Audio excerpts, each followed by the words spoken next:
दोस्तों इस वीडियो में हम ग्रो ऐप का इस्तेमाल करके कैसे म्यूचुअल फंड में इन्वेस्ट करते हैं, म्यूचुअल फंड वाले सेक्शन में इन सभी चीजों को देखकर क्या पता लगाया जाता है, आखिर इन सभी चीजों का यूज क्या होता है, ये सभी हम इस वीडियो में सीखेंगे। इस वीडियो को देखने के बाद आप ग्रो ऐप का इस्तेमाल करके म्यूचुअल फंड में कैसे इन्वेस्ट करते हैं इसके बारे में काफी कुछ सीख जाओगे। इससे पहले मैंने एक और वीडियो बनाई थी जिसमें मैंने ग्रो ऐप को चलाना सिखाया था और वो वीडियो आप लोगों को बहुत पसंद आई, जिसमें बहुत ही अच्छे कमेंट्स आए आप लोगों के, जिसे देखकर मैं बहुत ही मोटिवेट हुआ और इसीलिए अब मैं आपके लिए ग्रो ऐप में म्यूचुअल फंड वाले सेक्शन को कैसे चलाते हैं ये सब बताऊंगा। तो सबसे पहले हम अपने ग्रो ऐप को खोल लेते हैं। अब यहाँ पर सबसे नीचे आप देख सकते हो स्टॉक्स और म्यूचुअल फंड लिखा है। स्टॉक्स वाला ये वाला पोर्शन तो मैं आपको पहले ही समझा चुका हूँ। अब हम बात करेंगे म्यूचुअल फंड वाले सेक्शन की।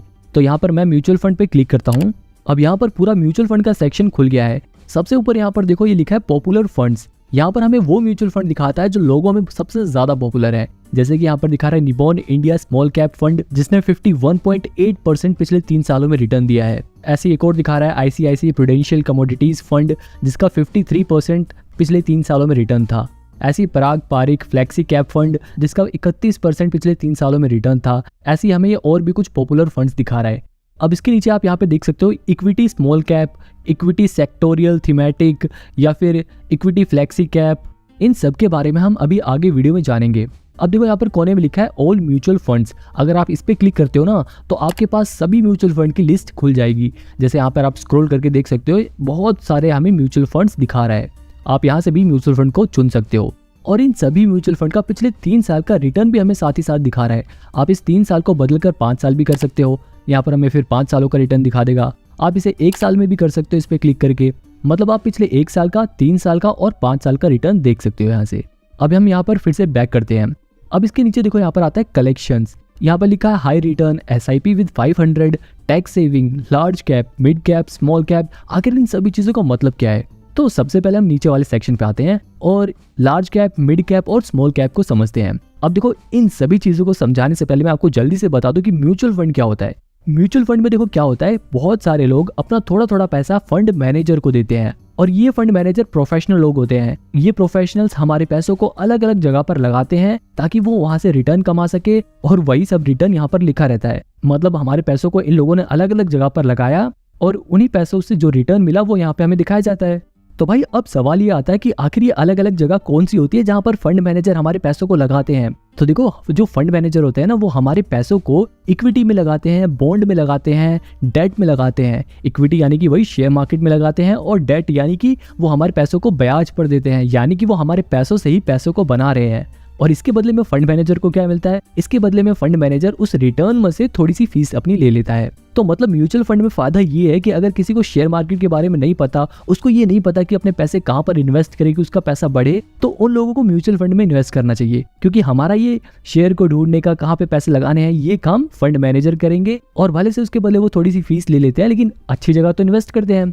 तो ये तो बिल्कुल एक बेसिक था कि म्यूचुअल फंड होता क्या है। अब बात आती है कि आखिर ये लार्ज कैप, मिड कैप और स्मॉल कैप क्या था। तो जैसे कि मैंने आपको बताया कि फंड मैनेजर हमारे पैसे को इक्विटी में भी लगाते हैं। इक्विटी यानी कि कंपनियों के शेयर में भी लगाते हैं। तो स्मॉल कैप का मतलब ऐसी छोटी कंपनियां जिनका मार्केट कैप छोटा हो, यानी कि ऐसी छोटी कंपनियां जिनकी मार्केट में हिस्सेदारी कम हो।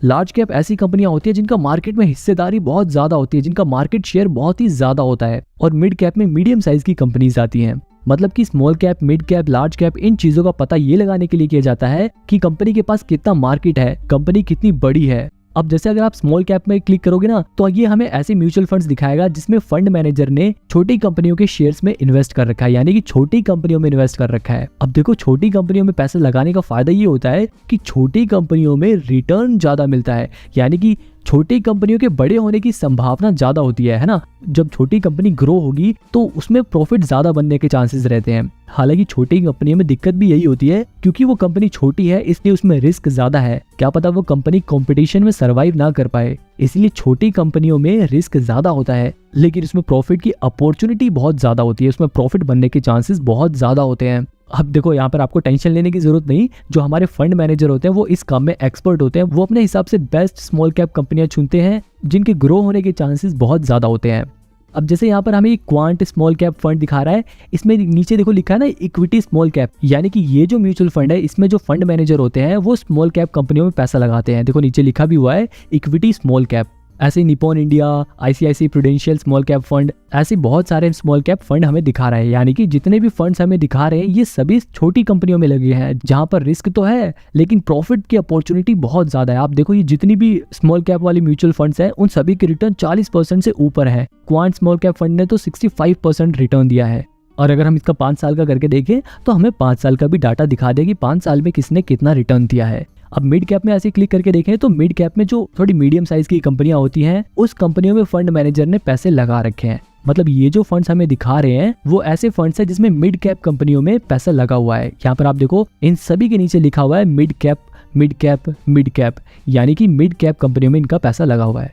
ऐसी लार्ज कैप में जितने फंड्स दिखा रहा है उन सभी में भी फंड मैनेजर ने बड़ी बड़ी कंपनियों में पैसा लगा रखा है। तो देखो बिल्कुल क्लियर बात यह है कि अगर आपको बड़ी कंपनियों में पैसा लगाना है तो आप लार्ज कैप वाले पे क्लिक करके लगाओगे, और अगर आपको छोटी कंपनियों पे लगाना है तो स्मॉल कैप पे लगाओगे। मतलब अगर आप रिस्क ले सकते हो और आपको हाई रिटर्न चाहिए तो आप स्मॉल कैप में लगा सकते हो, लेकिन आपको ज्यादा रिस्क नहीं लेना, भले से पैसा थोड़ा कम रेट से बढ़े लेकिन उसमें रिस्क बिल्कुल ना हो, तो आप लार्ज कैप में लगाओगे। और अगर आपको बिल्कुल मॉडरेट चाहिए कि हाँ थोड़ा बहुत रिस्क भी चलेगा और रिटर्न भी थोड़ा ठीक ठाक चाहिए तो आप मिड कैप में लगा सकते हो। इसके अलावा इसके ऊपर लिखा है हाई रिटर्न। अब अगर आप हाई रिटर्न वाले पे क्लिक करोगे ना तो यहाँ पर जितने म्यूचुअल फंड्स हैं जिन्होंने सबसे ज्यादा रिटर्न दिया है वो हमें दिखाएगा। सबसे ऊपर देखो क्वांट स्मॉल कैप फंड जिसने 65.98% रिटर्न दिया है पिछले 3 सालों में। ऐसे इसके नीचे लिखा है आईसीआईसीआई प्रूडेंशियल कमोडिटीज फंड जिसने 53.27% रिटर्न दिया है। अब देखो यहाँ पर लिखा है स्मॉल कैप, यानी कि इस फंड का पैसा छोटी कंपनियों में लगा है। उसके नीचे लिखा है इक्विटी थीमेटिक। इक्विटी थीमेटिक का मतलब इसमें ना थीम के अकॉर्डिंग पैसा लगा हुआ है, यानी कि ऐसी कंपनियों में पैसा लगा हुआ है जिनकी थीम एक जैसी है, जो एक जैसी थीम पे काम करती हैं। इसके अलावा इन सभी के भी नीचे इक्विटी स्मॉल कैप ही लिखा है, यानी कि वही छोटी कंपनियों में इनका पैसा लगा हुआ है। इसके अलावा देखो यहाँ पे लिखा है इक्विटी सेक्टोरियल। इक्विटी सेक्टोरियल का मतलब ये है कि इस फंड का पैसा एक ही सेक्टर की कंपनियों में लगा हुआ है। मतलब कि एक ही सेक्टर कैसे, जैसे बहुत सारे सेक्टर होते हैं ना, finance sector, automobile sector, FMCG sector, तो ऐसे ही किसी पर्टिकुलर सेक्टर के ऊपर इनका पैसा लगा हुआ है। ऐसे देखो यहाँ पे लार्ज कैप का भी लिखा है लार्ज कैप, यानी कि इस फंड का पैसा बड़ी कंपनियों में लगा हुआ है। तो शायद अब आपको ये समझ आ गया होगा कि इनके नीचे जो चीजें लिखी हुई है इनका मतलब क्या है। तो हाई रिटर्न वाले में क्या था, वो सभी म्यूचुअल फंड जिन्होंने पिछले कुछ सालों में अच्छा खासा रिटर्न दिया है, पिछले कुछ सालों में सबसे ज्यादा रिटर्न दिया है, वो हमें यहाँ पे दिखाता है।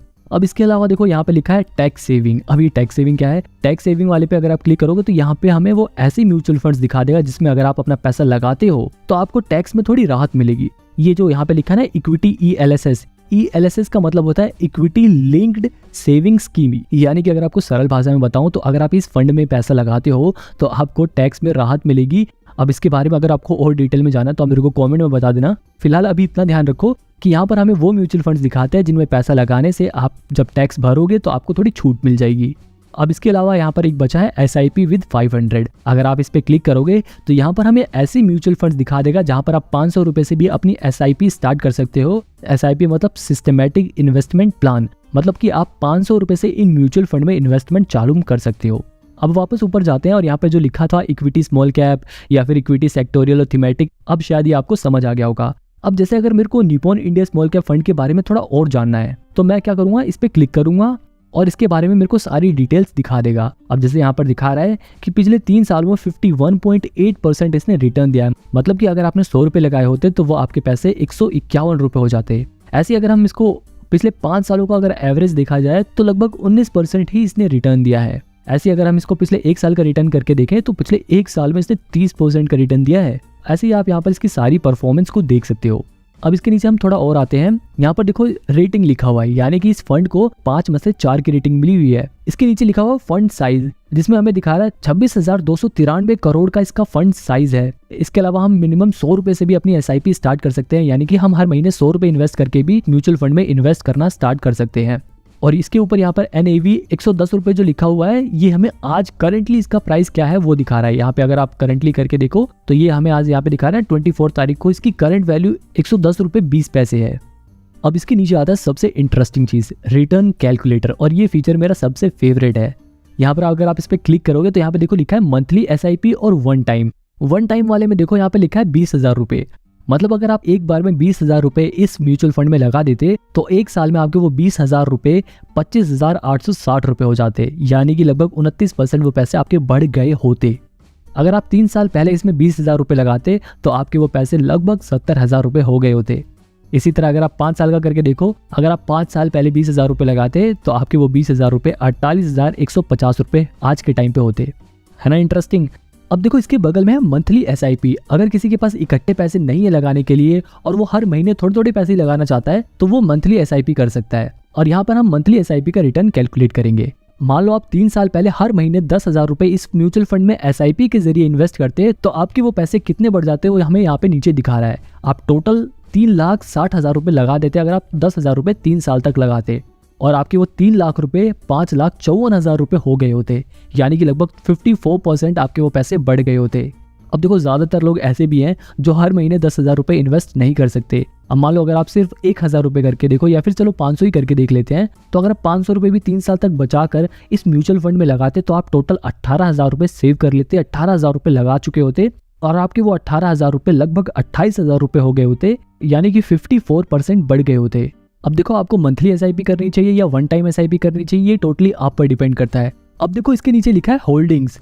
अगर आप होल्डिंग्स वाले पे क्लिक करो, अब देखो यहाँ पर हमें बहुत सारी कंपनियों के नाम दिखा रहा है और सबसे ऊपर लिखा है टॉप 10 होल्डिंग्स। इसका मतलब ये है कि इस म्यूचुअल फंड का ज्यादातर पैसा इन कंपनियों में लगा हुआ है, जैसे कि tube investment of India limited, HDFC bank limited, इन सभी कंपनियों में इस म्यूचुअल फंड का पैसा लगा हुआ है। अगर आप यहाँ पे नीचे देखो, यहाँ पे लिखा है होल्डिंग एनालिसिस। आप इस पे अगर क्लिक करोगे ना तो यहाँ पे इसकी सारी डिटेल्स खुल जाएगी। यहाँ पर देखो इसका लिखा हुआ है कि Nippon India small cap fund ने अपना पैसा यानी कि 26,294 करोड़ रुपए में से 96.7% इक्विटी में इन्वेस्ट कर रखा है। बाकी उनके पास 3.2% कैश है और डेट यहाँ पर दिखा रहा है 0%, यानी कि इन्होंने अपना सारा पैसा इक्विटी में लगा रखा है, डेट में नहीं लगा रखा।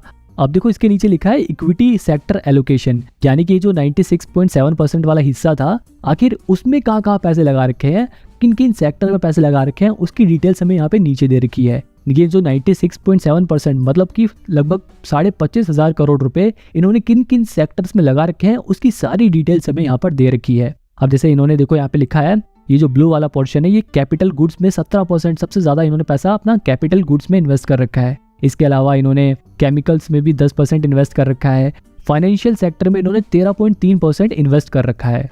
तो मतलब ये सारी डिटेल्स दी हुई है कि इन्होंने कहाँ पैसे लगा रखा है। इन्होंने हेल्थ केयर में भी लगा रखा है, इन्होंने सर्विसेज में लगा रखा है, कंस्ट्रक्शन में लगा रखा है, ऑटोमोबाइल में लगा रखा है, बहुत सारे सेक्टर में इन्होंने अपना पैसा लगाया हुआ है। लेकिन सबसे ज्यादा पैसा इन्होंने कैपिटल गुड और केमिकल्स और फाइनेंशियल सेक्टर में लगा रखा है। अब देखो ज्यादा सेक्टर्स में पैसे लगाने का फायदा ये होता है कि रिस्क कम हो जाता है। मान लो अगर किसी एक सेक्टर की कंपनी अच्छा परफॉर्म नहीं करती और उसमें ज्यादा प्रॉफिट नहीं होता, तब भी दूसरे सेक्टर में अगर प्रॉफिट होता है तो उसका प्रॉफिट उस लॉस को कंपनसेट कर देगा। अब इसके नीचे लिखा है एडवांस रेशियो। यहाँ पर हमें कुछ एडवांस रेशियो दी हुई जिन्हें देखकर म्यूचुअल फंड को एनालाइज किया जाता है कि वो अच्छा है या नहीं। अब देखो अगर मैं आपको ये एडवांस एनालिसिस अभी सिखाऊंगा इस वीडियो में तो ये अलग से 10-15 मिनट ले लेगा और ये वीडियो बहुत ही बड़ी हो जाएगी, इसलिए मैं इस टॉपिक को किसी और वीडियो में कवर करूंगा। अगर आपको इसके ऊपर भी वीडियो चाहिए होगी तो आप मेरे को कमेंट में बता देना, मैं इसके लिए अलग वीडियो बना दूंगा। अभी हम बैक करते हैं और अब इस होल्डिंग के बाद यहाँ पर है रिटर्न एंड रैंकिंग।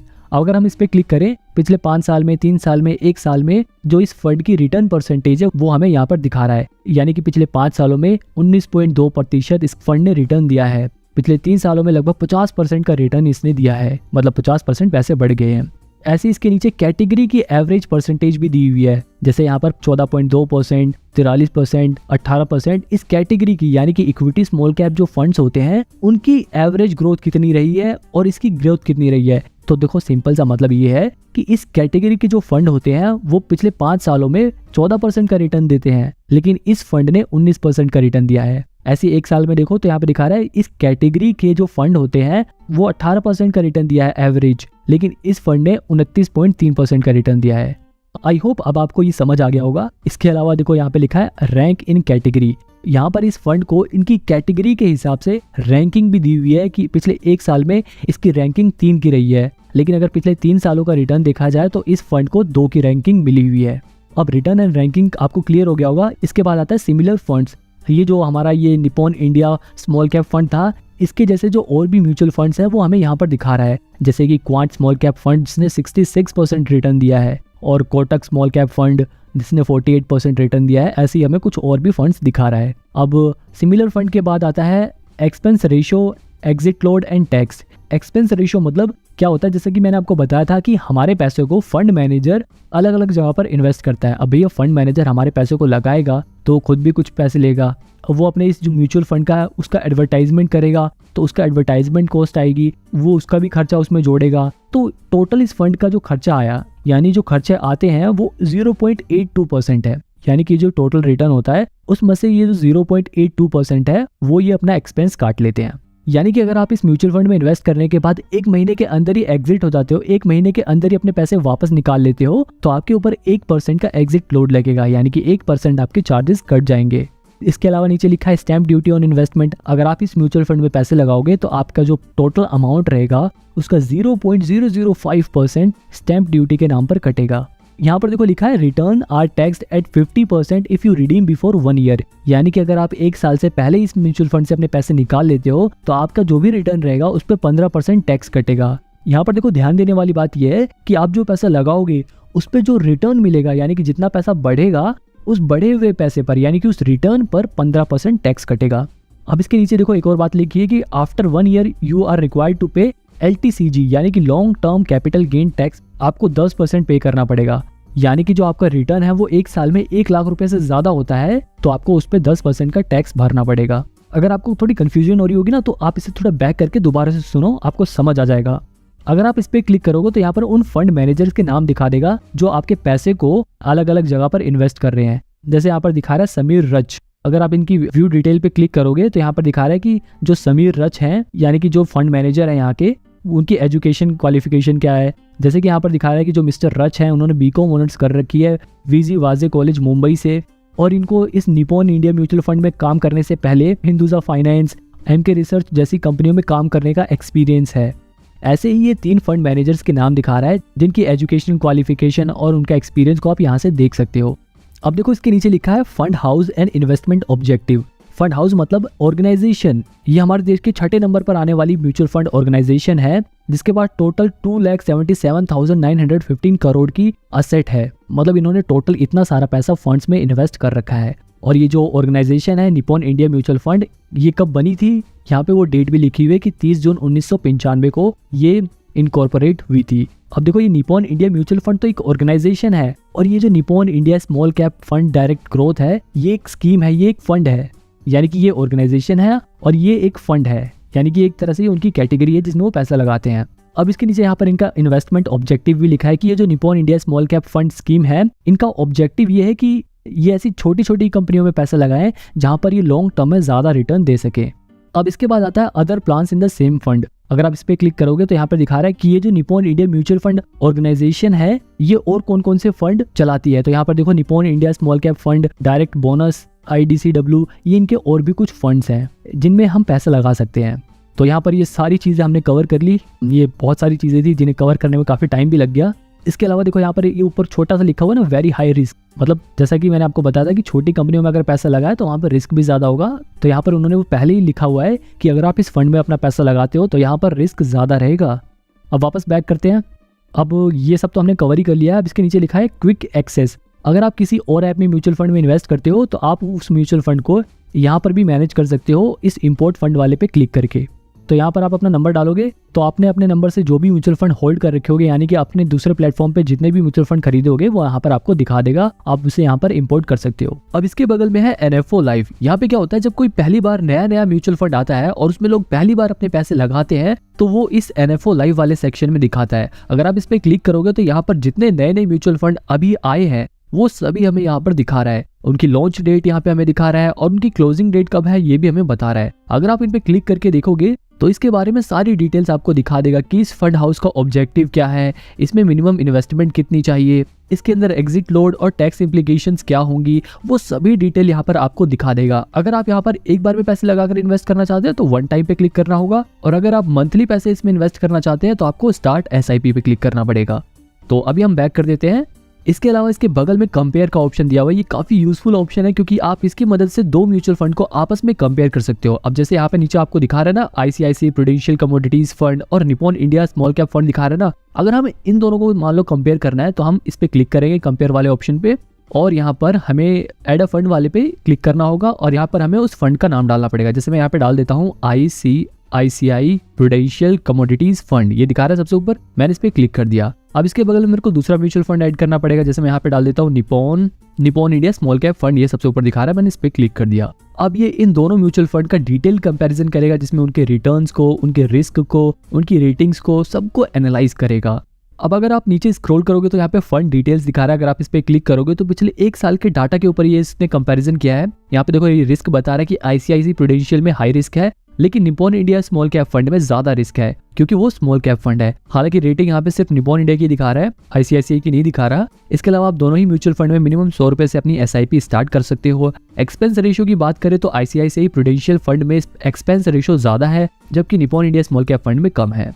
इसके अलावा दोनों की करंट वैल्यू भी हमें यहाँ पे दिखा रहा है। ये फंड कब से स्टार्ट हुआ था ये भी हमें यहाँ पे बता रहा है, और दोनों के एग्जिट लोड पे कितने चार्जेस लगेंगे वो भी हमें बता रहा है। जैसे ICICI प्रूडेंशियल में 1% लगेगा अगर आप 3 महीने के अंदर अंदर इसे रिडीम करते हो। इसके अलावा निपॉन इंडिया में भी आपको 1% चार्ज देना पड़ेगा, लेकिन इनका जो टाइम पीरियड है वो 1 महीने का दे रखा है इन्होंने। इसके अलावा अगर दोनों के 1 साल के रिटर्न को कैलकुलेट किया जाए तो Nippon India small cap fund ने ज्यादा रिटर्न दिया है, और अगर 3 साल के रिटर्न को कैलकुलेट किया जाए तो ऑलमोस्ट दोनों ने ही बराबर रिटर्न दिए हैं। हालांकि 5 साल में ICICI प्रूडेंशियल का डाटा नहीं है, बस निपॉन इंडिया का दिखा रहा है यहाँ पे 20%। यहाँ पे देखो सबसे नीचे लिखा है सिंस इंसेप्शन, यानी कि जब से ये म्यूचुअल फंड आए हैं तब से इन्होंने अब तक टोटल कितना रिटर्न दिया है। यहाँ पे ये दिखा रहा है कि ICICI प्रूडेंशियल ने अब तक 34% रिटर्न दिया है, जबकि निपॉन इंडिया ने 25% रिटर्न दिया है। अगर दोनों की प्रोज एंड कॉन्स के बारे में बात करें तो यहाँ पर इन दोनों ही म्यूचुअल फंड के फायदे और नुकसान दोनों ही बताए गए हैं। अब आप इन्हें पढ़ सकते हो। इसके अलावा टॉप होल्डिंग में इन दोनों ही म्यूचुअल फंड ने अपना ज्यादातर पैसा कहां पर लगा रखा है वो हमें यहाँ पे बता रखा है। अब इसके अलावा नीचे एक आ रहा है फंड मैनेजर वाला ऑप्शन। इसके अंदर हमें इन दोनों ही म्यूचुअल फंड में जो फंड मैनेजर्स है, जो इन्वेस्टर्स के पैसे को इन्वेस्ट कर रहे हैं, उनके नाम यहाँ पर दिए हुए हैं। जैसे ICICI प्रूडेंशियल में ललित कुमार ने लगाया है, जबकि निपॉन इंडिया में मिस्टर समीर रच ने लगाए हुए हैं। उनकी एजुकेशन क्वालिफिकेशन क्या है, उनका एक्सपीरियंस, सब कुछ यहाँ पर दिया हुआ है। अब इसके बाद नीचे आता है अबाउट फंड। यहाँ पे फंड के बारे में बेसिक डिटेल्स आपको मिल जाएंगी। अब अबाउट फंड के नीचे आता है पॉपुलर कंपैरिजन। जैसे हमने ICICI प्रूडेंशियल कमोडिटीज फंड और निपॉन इंडिया का भी कंपैरिजन किया है, ऐसे ही मोती ओसवाल मल्टी कैप और SBI फ्लेक्सी कैप का भी लोग कंपैरिजन करते हैं। अगर आप इनका भी कंपैरिजन देखना चाहते हो तो बस आपको इस पे क्लिक करना होगा, और ये यहाँ पर अपने आप ही इन म्यूचुअल फंड का भी कंपैरिजन खुल जाएगा, जिनका कंपैरिजन आप देख सकते हो। अब मैं यहाँ पे फिलहाल बैक कर देता हूँ, क्योंकि मेरे को सिर्फ आपको ये दिखाना था कि कैसे यूज होता है। अब देखो कंपेयर वाले के बाद में आता है SIP कैलकुलेटर। अब SIP कैलकुलेटर तो मैंने आपको ऊपर भी बताया था, वही सेम कैलकुलेटर आपको इसके अंदर भी मिल जाएगा। यहाँ पर आप अमाउंट डालो कि आप कितने रुपए इन्वेस्ट करना चाहते हो। मान लो अगर अभी अभी कोई आदमी रिटायर हुआ है और वो अपने 10 लाख रुपए को म्यूचुअल फंड में लगाना चाहता है, जहां पर उसे उम्मीद है कि उसे कम से कम 12% का रिटर्न तो मिल ही जाएगा, और वो अपने इस पैसे को अगले 10 सालों के लिए लगाना चाहता है, तो यहाँ पर हम उसके रिटर्न को कैलकुलेट कर सकते हैं। जैसे यहाँ पर उसने 10 लाख रुपए लगाए तो वो अपने 10 लाख रुपए से लगभग 21 लाख रुपए कमा लेगा, यानी कि उसके जो 10 लाख रुपए थे वो ऑलमोस्ट 31 लाख रुपए हो जाएंगे। तो मतलब आप यहाँ पर अपनी मर्जी से कोई सा भी अमाउंट डालकर ये पता लगा सकते हो कि वो रिटर्न कितना हो सकता है। हालांकि जरूरी नहीं है कि उतना अमाउंट हो ही जाए, हो सकता है कम भी हो जाए और हो सकता है ज्यादा भी हो जाए, क्योंकि थोड़ा बहुत रिस्क तो म्यूचुअल फंड में भी होता ही है। अब इसके अलावा यहाँ पर नीचे भी सभी म्यूचुअल फंड की लिस्ट दी हुई है, जहाँ से आप सभी म्यूचुअल फंड को देख सकते हो। तो ऑलमोस्ट हमने ये सभी कवर कर लिए। अब यहाँ पर आप देखो डैशबोर्ड में आपने जितने भी म्यूचुअल फंड में अपना पैसा लगाया है वो यहाँ पर दिखाएगा। अगर आपने किसी म्यूचुअल फंड को खरीदने के लिए अपना ऑर्डर दिया है